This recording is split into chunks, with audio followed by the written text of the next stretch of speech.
Okay, welcome to the final part of this tutorial. Within this section of the tutorial, I'm just going to resize my window there. In this part of the tutorial, we're going to look at creating diffuse materials from scratch. We're not going to copy and paste a lot of stuff. There might be some decals that we copy and paste from time to time, but for the most part here, we are just going to be looking at creating diffuse, specular, and a normal map using a really cool online normal map creator. Now, we've already got the UV template and the AO map we rendered from the last part of the tutorial. If you haven't got that, or you don't know what I'm talking about and you found this completely by accident, then please go and watch part 1 and part 2 and part 3 and then come and watch this video. Hopefully it'll make a little bit more sense, but let's get started. So we're going to come to File here, Open, and what I'm going to do is I'm going to navigate to the folder where these two objects are saved, and I'm just going to grab them both and I'm going to click Open. And what's going to happen here is Photoshop will open both the oil drum AO dot bitmap here, I'm splodging everywhere, and it will also open the oil drum underscore UV dot bitmap that we saved earlier. And you'll notice that even though this was rendered on the high poly, that the UV is still the same. Now what we're going to do here is we're going to give this crate, what's this crate? I've done it again. This oil drum a basic material that we are going to then overlay the oil drum underscore AO dot bitmap over the top of to create the detail that we need, and then we're going to start looking at adding small texture details like stickers, flammable stickers. Perhaps we'll have a look at blending in some rust, and we'll hopefully be able to create something that looks really cool. Now, the first step really is to give this a base material. Now there are some people that would ring each section of this and do it really accurately. I'm not those people, so what I'm going to do is I'm just going to create a general. I like red, which is ironic because I'm colorblind, so if I do make any color mistakes at this point, then please feel free to email as much abuse at me as you can, because that actually has been proven to cure colorblindness. And I don't want something that's really saturated, but then again I don't want something that's really pink, so I'm happy to kind of go for a little bit of a darker red over here. I'm just going to paste this in here. Don't make that cardinal sin mistake. Add a new layer and just paste this in. And this is a really aggressive colour. This is a really aggressive colour. So this for instance might be a barrel that might be used to signify perhaps an enemy camp, or some kind of enemy equipment. Now, it's almost impossible to see what this represents in this format, and this is where the AO comes in. Now what I'd like us to do is select, come to the top of the tabs here, come to select the oil drum underscore AO dot bitmap tab, Control A, and that's going to give us a marquee selecting everything. And I want us to copy and paste this layer from here into the oil drum underscore UVW bitmap, and to do that I'm going to press Control A, Control C. I'm going to come across to the oil drum underscore UVW dot bitmap, and I'm going to press Control V, and this should paste it exactly in the position it needs to be in. Now again, this is just overwritten everything we've done. Of course the stuff is still there, but what we need to do is make these two layers work together to create something that looks like a barrel. So we need to adopt a lot of this shadow detail here. Now what some people will do at this point is they will adjust the AO to kind of like increase like the shadow darkness, for instance. They'll come into image adjustments and brightness and contrast, and they'll perhaps increase some of the contrast, reduce some of the brightness there. So you can kind of create a really grimy kind of AO. In this instance, in my experience, I find it's much easier to mess about with the overall product rather than the individual layers in this instance. And the reason why I say don't worry about darkening this is we can actually do it with one of these layer blends here. Now the traditional one here is multiply, and as I apply this, you'll notice that multiply is going to multiply these two together, and this gives us the standard shadow detail. Now one of the things I like to do here is rather than use multiply, you just use color burn or linear burn, and linear burn tends to work really well. I'm actually going to change the color of that, and I might go for perhaps a, I don't know, maybe a kind of like a greyish a dark grey green rather than red. That's quite an intense colour. It's much better, isn't it? Much better. A nice pale green, that's what we like. I mean, it could be blue for all I know, but I'm pretty sure it's green. Now, this will work as a base for the material. There's no reason why this won't work. We've got everything we need. We have shadow detail. We've got all of the ridge detail here. But we need to kind of add some. Of course, we've got some areas here. And what you might find is in some areas you just need to clean the areas up. You notice here, for instance, I've got a little bit of ray trace bounce problem, and this will be where it's tried to find the shadow and perhaps something's cast wrong or something isn't quite right, and this is really easy to fix. If I grab a paintbrush tool here and I hold Alt and I just click here, I'm going to get the colour that it should be, and I'm just going to click once, hold Shift, and I'm going to click over the other side of this, and it should straighten that out nice and clearly for me, and then I can change this back to linear burn. Now, something like that, you might be thinking that's a really small thing to pick up on, but it's about attention to detail. And there's a lot of this stuff that we could go in and actually tidy up. This shadow, for instance, I'm not worrying too much about because the geometry is going to be covering it, as you can see here. This is the body and the top for the cap that will be there. But I am going to now add in some other cool stuff. In fact, actually, do you know what? I'm going to change the colour again. I'm going to change it to a blue, perhaps a relatively saturated, something that's quite, I think mid blue. It's quite good. Again, this could be yellow, for all I know. But what we're going to do is I'm going to come to Google Images, and I'm going to grab some general stickers that we can apply over the top of this. And I'm just going to come to Google Images. I might have a look at, I don't know, but let's just try like barrel logos or something. There might be a load of stuff here. Or, I don't know, oil drum warnings. Okay, let's just try flammable. Flammable label. Aha! Here we go, flammable. So we can start by highly flammable. This one looks pretty cool. Obviously, guys, don't just pinch these. If you're going to release this object on TurboSquid or something, and you're actually going to use this to try and make some money, or please make sure you get permission to use these images here. Google does actually have a really cool search tool options here where you can actually suggest the usage rights. So label for non-commercial reuse, label for reuse, reuse without modification and with modification. So if you are interested in doing that, then obviously these are designed for you. In the interest of remaining fair, we should use these. I'm going to grab one of this here. I'm just going to copy. What you should really do is save. So I'm going to save this, and we'll come to the tutorial folder that I've set up for you people, and I'm going to start just by opening this. We'll do them one at a time. If you don't have to use Photoshop, feel free to just download all the ones you want and start throwing them in there. And I'm going to open this up, and what I'm going to do is I'm going to just straight away I'm going to copy this out. I'm going to paste it into the oil drum UVW, and you'll notice that color is really kind of really contrasty there. And I'm just going to actually, do you know what? I'm going to make this the main focus of.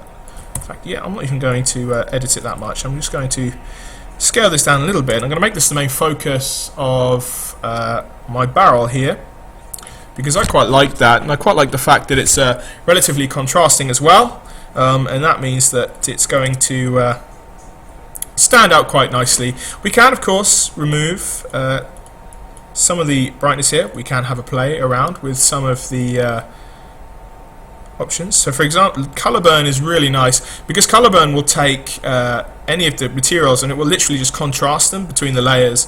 Linear burn, again, that kind of makes it a little bit, it keeps some of the color there. And multiply, of course, they all do a pretty similar job. You'll have a look at some of these here. Overlay is not quite strong enough. One of the things we can do, guys, if you're not happy with the color, you can come to image adjustments, and you can come to hue, saturate, and we can actually change this to a different kind of color here. We can kind of, as it is just one object, we can have a look at something that's perhaps yellow. I quite like yellow, and I'm just going to reduce the opacity here, and I'm perhaps going to multiply now. I'm not really interested. Do you know what? I'm going to use linear burn there. I prefer, that's a nicer contrast actually to the previous version we were kind of looking at.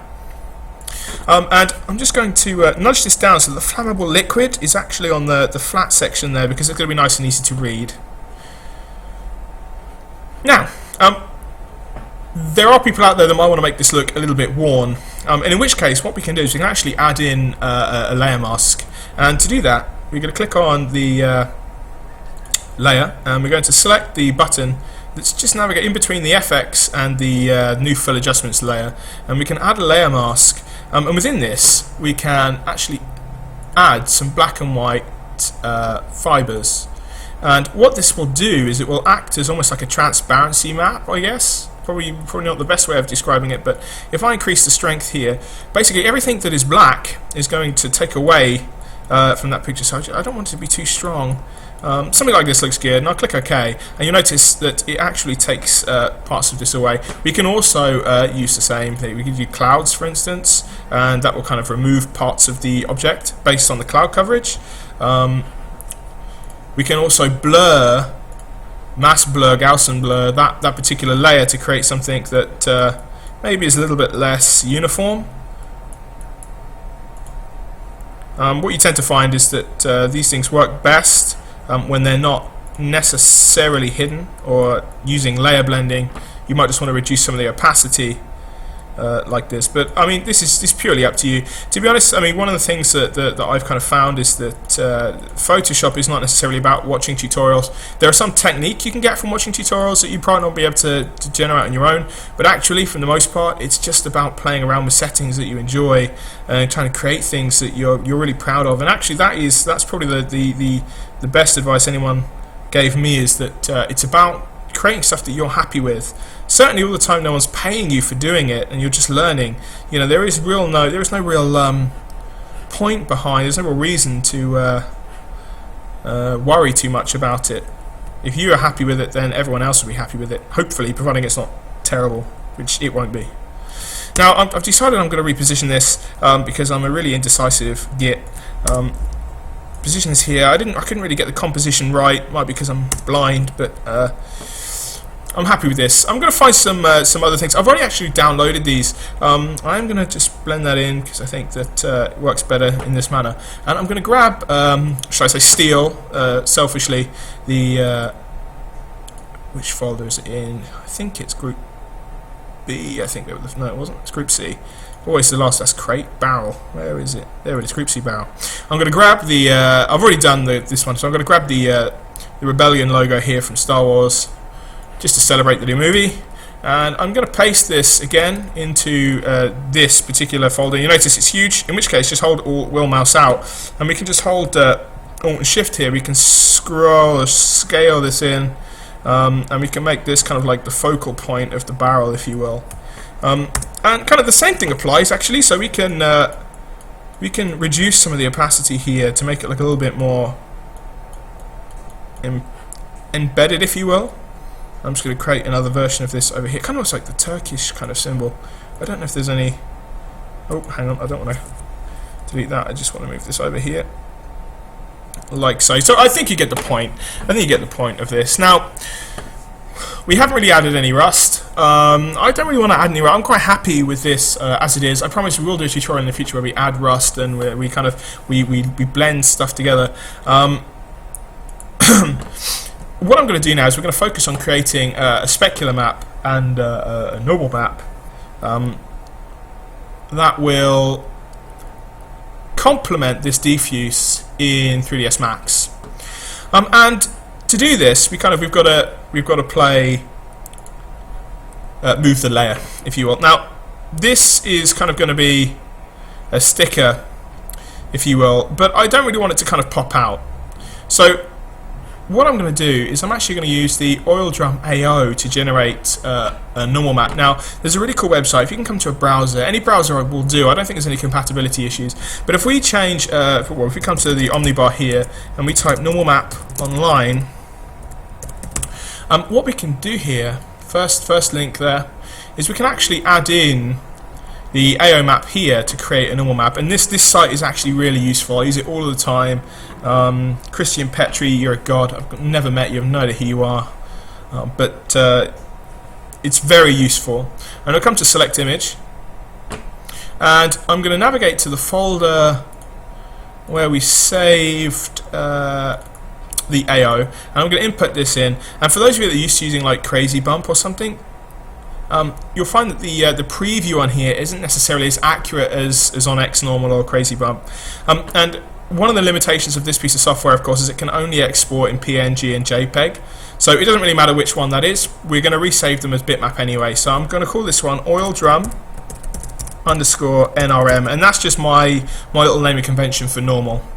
I'm going to click download, and obviously I've done this a few times now with my students, so we've got 3 there, and that's pretty much all that we need. I'm going to come back to Photoshop, and actually I'm going to show you a cool trick. Not a lot of people know this, but when you download something in Google Chrome anyway, you can actually drag it straight off the bar and access it. If you're students at college and you've kind of like been disallowed access from the downloads folder, that's a really good way of getting to your folders. Now, again, we have a similar problem here. I'm happy to leave that. It's not really going to change any of the tiling. It's just going to give the barrel character, so it's not going to be too much of an issue. And what I'm going to do is I'm just going to go to File. I'm going to save this as a bitmap, and I'm going to navigate again to our folder. You'd think Photoshop would remember, wouldn't you? I'm going to come to BTEC Year 1, and I'm going to just get rid of that suffix there and change this to a bitmap here, and I'm going to click OK. Now in this instance we're actually going to use the AO again as the basis for a specular map. Now before I mentioned about kind of like contrasting this to make it look a bit more contrasted, and we're going to do that now. We can remove some of the brightness here and increase some of the contrast to kind of like bring out the darker detail, like so. And I really kind of like this because there's a real difference between the dark and the light, and I'm happy with this literally as it is. And I'm going to come to File. I'm going to save this now as, rather than AO _ AO, I'm going to save this as spec. And we can now jump back into 3ds Max, where we can apply it to the low poly. So if we unhide the low poly, I'm just going to hide the high poly, and I'm going to come to the material editor. We also need to make sure as well that within the diffuse here we've actually saved this out as a bitmap and as a diffuse. So rather than _UVW, I'm going to have _diffuse. Get used to naming conventions as well, because every studio is different. Every studio will have a different naming convention. Some are the same. Just get used to actually having one. I'm going to minimize this now, come back into Photoshop. Now we'll grab a new ball, grab a new texture sphere here, and I'm going to change the shader from blend to Phong, because when we add light later on, it's going to give you a much nicer kind of like backlighting. Within the diffuse here, in fact, to be honest, let's go down to maps and I'll show you the whole thing. Now I'm going to tick the ones I'm going to be using. We're using diffuse color, specular, glossiness, and then bump. And 3ds Max is a bit weird, but I'll explain that little weirdity when we come down to bump, because there's something a bit not necessarily normal about that setting. So in diffuse, I'm going to add the _diffuse map that we've just saved out here, and at this point we can drag that onto the barrel here. Go to Parent, and then click on Show Shaded Material in Viewport, and this will obviously appear in Viewport here.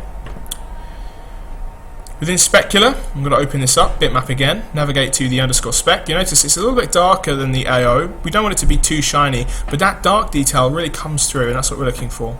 And I'm just going to expand this preview so you can see it. You can kind of see how the lighting affects this now.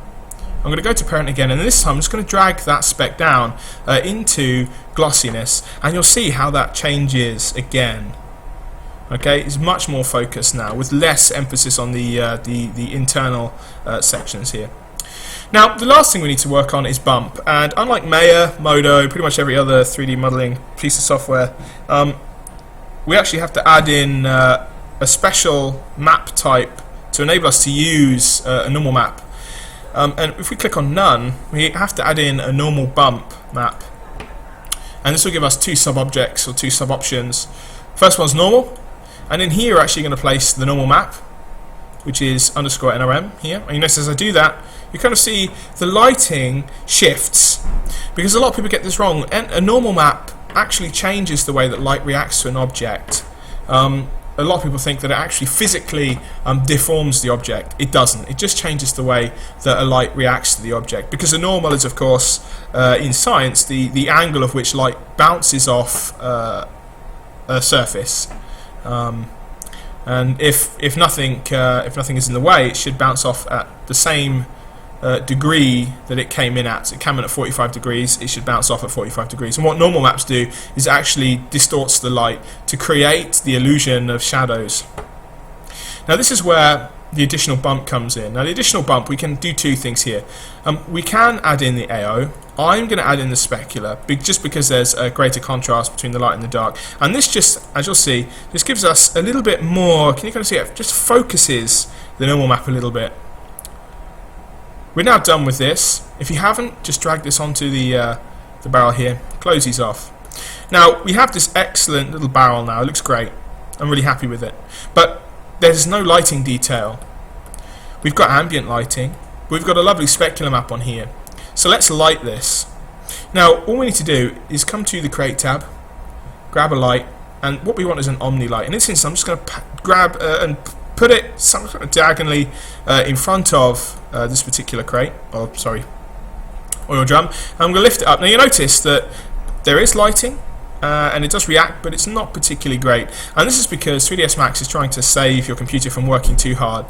If we come back into the material editor, we actually can tell 3ds Max to produce a very realistic shader for this particular texture. And to do that, we're going to come to the parent here, and with this texture sphere selected, I'm going to come to material. I'm going to navigate to show materials in viewport as, and I want realistic materials with maps. And as I do this, you'll notice there's a bit of a pop. It checkers a little bit, and then we get our full detail. And you'll kind of see as I move this now, we end up with really nice lighting effects. And I can copy this OmniLight over, and after it's calculated, it will again show me some really nice effects. And you'll see as I get in here, I'll zoom in, you kind of see the really nice bump effects there that we're getting, really nice and all. And that pretty much concludes this tutorial. If you want to render this out now, just click on the render button. We'll render it out quite nicely. And feel free to zoom in and have a look at the barrel that we've created.